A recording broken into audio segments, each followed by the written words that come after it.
Matapos lumabas sa investigasyon ng National Bureau of Investigation na rub out at hindi shoot out ang ikinamatay ni Albuera Leyte Mayor Rolando Espinosa Sr., muling ipinagtanggol ni Pangulong Duterte ang mga pulis. Hindi niya raw hahayaang makulong ang mga pulis na kasama sa kanyang kampanya kontra droga. Nakatutok si Cedric Castillo. Paulit-ulit ang pagtitiyak ni Pangulong Duterte. Sagot niya ang mga pulis na makakasuhan dahil sa pagsunod sa kanyang utos sa kampanya kontra droga.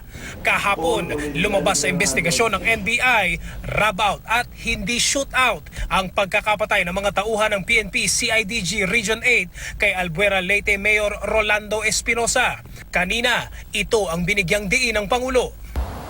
I will not allow these guys to go to prison. Maski na sabihin ng NBI ang murder. Total, under mo yung NBI ko. Ay, under ko rin yan Department of Justice. But just to tell you, I do not interfere. May findings sila, good. Paano yung kaso? Pero hindi ito ko pabayaan itong mga polis na sabi. Kasi sabi, ako ang may utos Sinabi ito ng Pangulo sa kanyang talumpati sa selebrasyon ng Urban Poor Solidarity Week sa Mandaluyong City. Walang binanggit na mga pangalan si Duterte.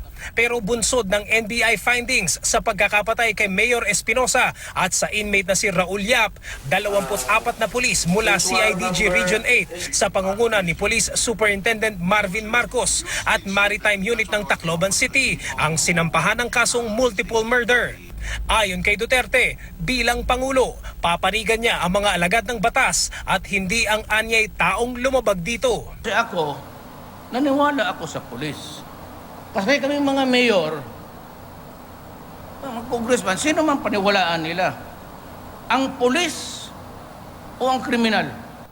There are 4 million addicts in this country.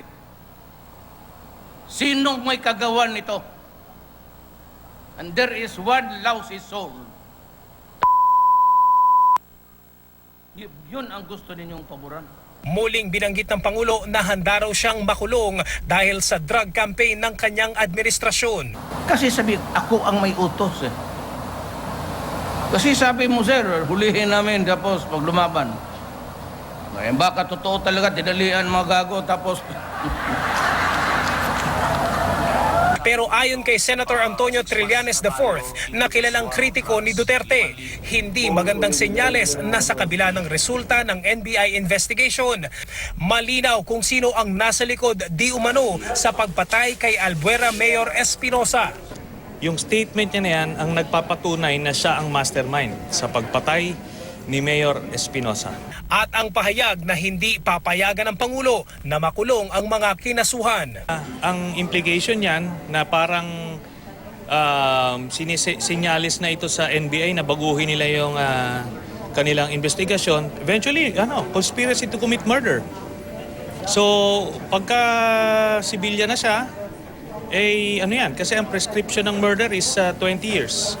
So, yan sa statement niya na yan, dadawit at dadawit siya. Ayon naman kay PNP Chief Ronald Bato de la Rosa, sinabi man daw ng Pangulo na wag sanang makulong si Marcos. Susundin pa rin daw nila kung ano ang magiging findings ng investigasyon. Cedric Castillo, Nakatutok, 24 Oras.